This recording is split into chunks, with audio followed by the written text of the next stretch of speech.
ഈ Nutrine meet ഉപയോഗിക്കുന്ന സമയത്ത് എന്താ മേഡം എക്സ്ട്രാ ബെനിഫിറ്റ് കിട്ടുക എന്ന് പലരും എന്നോട് ചോദിച്ചിട്ടുണ്ടായിരുന്നു. ഞാനൊരു ന്യൂട്രാസ്യൂട്ടിക്കൽ അഡ്വൈസർ ആയതുകൊണ്ട് തന്നെ ഏറ്റവും കൂടുതൽ ആൾക്കാരിലേക്ക് ഞാൻ ന്യൂട്രീൻ മീറ്റ് കൊടുത്തിട്ടുണ്ട്.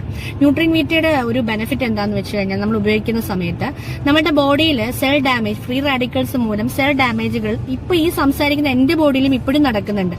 അപ്പൊ ഈ സെൽ ഡാമേജുകളെ ആ ഒരു സ്പെസിഫിക് ആന്റി ഓക്സിഡന്റ് കൊടുത്ത് ഫ്രീ റാഡിക്കൽസ് ആക്ടിവേറ്റ് ആവുന്നത് കുറയ്ക്കാനായിട്ട് നമ്മുടെ ന്യൂട്രീൻ മീറ്റ് കഴിക്കുന്നതുകൊണ്ട് സാധിക്കും.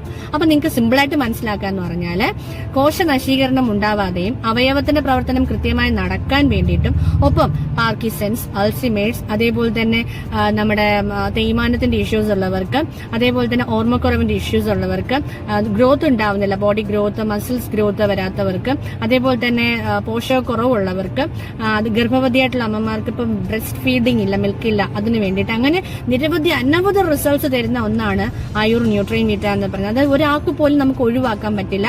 ന്യൂട്രീൻ മീറ്റ് കഴിച്ചുകൂടാത്തെന്ന് വെച്ച് കഴിഞ്ഞാൽ കിഡ്നി പ്രോബ്ലംസ് ഉള്ളവർ മാത്രം കഴിക്കാൻ പാടില്ല. കാരണം ഇതിനകത്ത് പൊട്ടാസ്യം കണ്ടന്റും പ്രോട്ടീൻ കണ്ടന്റും ഒക്കെ ഉള്ളത് കൊണ്ടാണ്.